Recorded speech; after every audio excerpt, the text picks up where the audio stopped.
এবং আমাদের সঙ্গে মন্ত্রিসভায় চলে এসছে মহারাজ প্রদ্যোৎ কিশোর মানিক্যের পার্টি। আজকের এই চরিলাম মন্ডল দ্বারা আয়োজিত এই র্যালি মাননীয় প্রধানমন্ত্রীকে তৃতীয়বারের মতো দেশের প্রধানমন্ত্রী বানানোর জন্য যুবা ভাইদের মাধ্যমে এবং মহিলাদের মাধ্যমে एक उच्छ्वास से श्रीमाइलवासी और एक विश्रामगढ़वासी सामने प्रदर्शित হয়েছে। বন্ধুরা, যারা বিরোধী পার্টিতে আজ ত্রিপুরাতে আছে সে ত্রিপুরা মাথা ভারতীয় জনতা পার্টিতে আগে যোগদান করে দিয়েছে এবং আমাদের সঙ্গে মন্ত্রিসভায় চলে এসছে মহারাজ প্রদ্যোৎ কিশোর মানিক্যের পার্টি। আইপিএফটি আগে থেকে আমাদের সঙ্গে আছে, শুক্লাচরণ নোয়াতিয়া মন্ত্রী আছেন। ওনারা যখন চলে এসছে তখন সিপিএম এর স্থান হয়েছে ত্রিপুরাতে অপোজিশনের জায়গায় পৌঁছানো। আর এই জিতেন চৌধুরী এখন উনি অপোজিশনের নেতা হয়েছেন আমাদের দয়ার কারণে। আর সাবরুম থেকে বিধানসভা ইলেকশনও জিতেছিলেন মহারাজ প্রদ্যোৎ কিশোর মানিক্যের দয়ার কারণে। তার জন্য আমার প্রিয় ত্রিপুরাবাসী ভারতীয় জনতা পার্টির কার্যকর্তারা জানেন যে 2018 আগে 25 বছরের টানা কমিউনিস্টের সরকার, তার আগে জোট সরকার, তার আগে আর 10 বছর সিপিএম এর সরকার, এই সবগুলো সরকার কংগ্রেস আর সিপিএম এর লড়াইয়ের সরকার। আর আজ আমি এই কংগ্রেসী প্রার্থীকে জিজ্ঞাসা করতে চাই,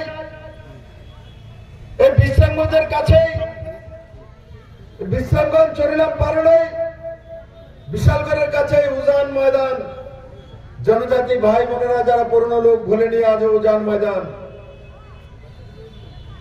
সন্দেশখালীর কথা, ওয়েস্ট বেঙ্গলের কথা বলি, উজান ময়দানে কি হয়েছিল? আমাদের জনজাতি বোনদের তিন দিন লাগাতার বাড়ি থেকে তুলে নিয়ে লাগাতার রেপ করা হচ্ছিল।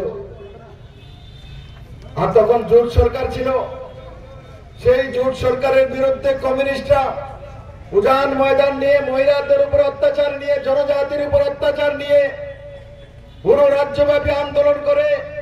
আর তার আন্দোলন স্বরূপ 1993 সালে আবার কমিউনিস্ট পার্টির সরকার আসে। মেরে মিত্র, আজকে আমি কমিউনিস্টের নেতাদের জিজ্ঞাসা করতে চাই, যাদের জন্য আন্দোলন করেছিলেন, যাদের বিরুদ্ধে আন্দোলন করেছিলেন, যাদেরকে দোষারোপ করতেন, এখন তো তাদের হিকুলো উঠে বসে গেছেন।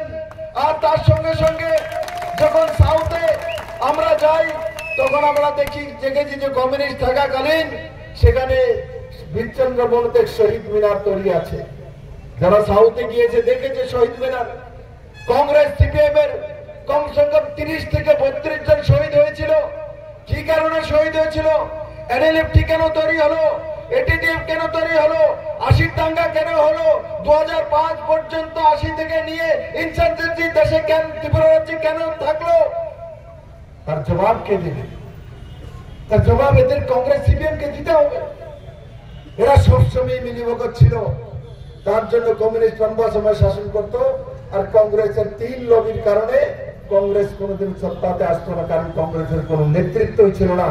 কারণ কংগ্রেসের যারা ত্রিপুরাতে, যারা আগরতলা থেকে নেতৃত্ব দিতেন, এরা কমিউনিস্টের হাতে বিক্রি ছিল।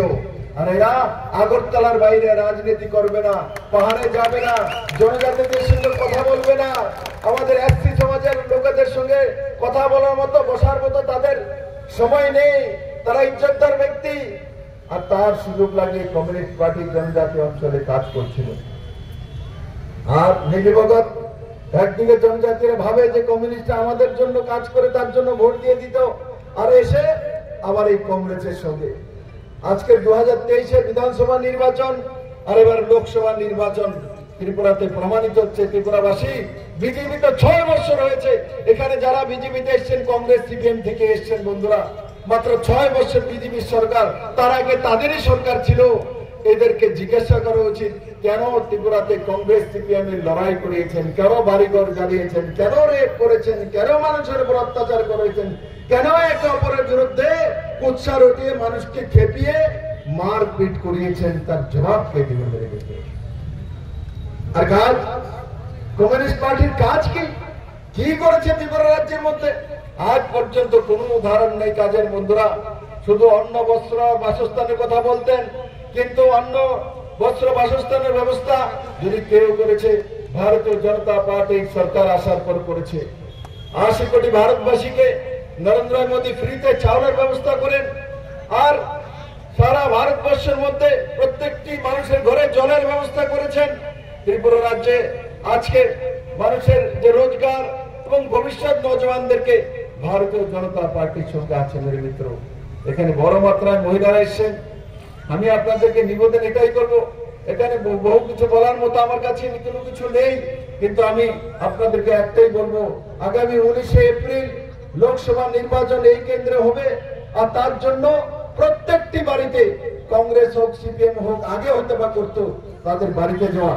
কারণ কি, এবার কংগ্রেসের যে প্রার্থী হয়েছে তার সঙ্গে বাড়ি যাওয়ার জন্য ভূত নেই, লোক তো দূরের কথা, ভূত প্রেত পর্যন্ত নেই।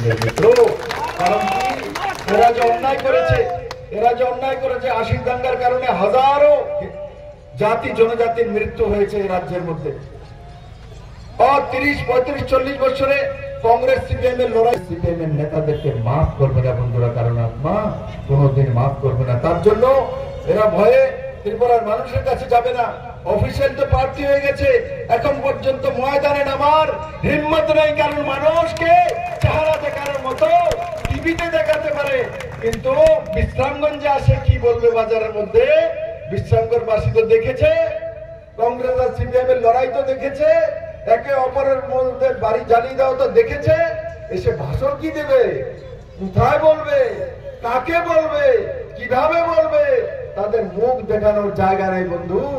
সেই কারণে পার্টি বলেছে প্রার্থী হয়েছে, প্রার্থীরও হিম্মত নেই বিশ্রামগঞ্জে আসার। মেরে মিত্র, তাই আমি ভারতীয় জনতা পার্টির সমস্ত কার্যকর্তাদের বলবো, আপনারা এই কেক বাড়িতে মানুষের কাছে যাওয়া, মাননীয় প্রধানমন্ত্রী নরেন্দ্র মোদীর জন্য ভোট চাওয়া, আর আমার জন্য কি চাইবেন?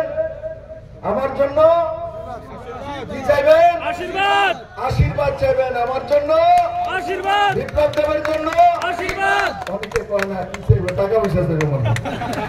কি চাইবেন আমার জন্য? আশীর্বাদ। একবার হাত উঠে দেখান তো, কে কি চাইবেন? আশীর্বাদ। কি চাইবেন?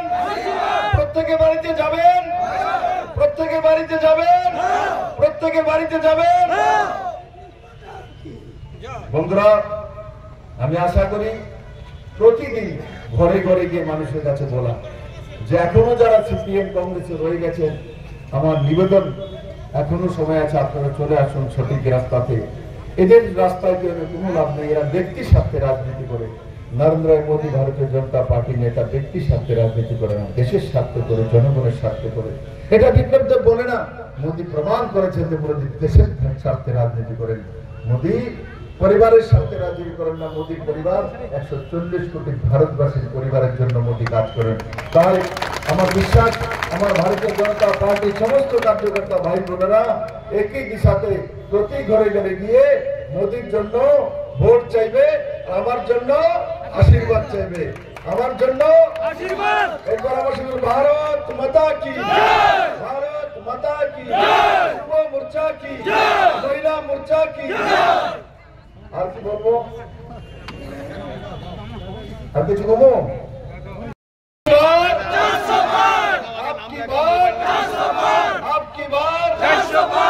आपकी बार चोरीराम पाल, आपकी बार सामने वाला की विषय में वो मत का था कि बागमा, ये बागमा रखो कैसे मने दिए में आपकी बार, आपकी बार, समय कौन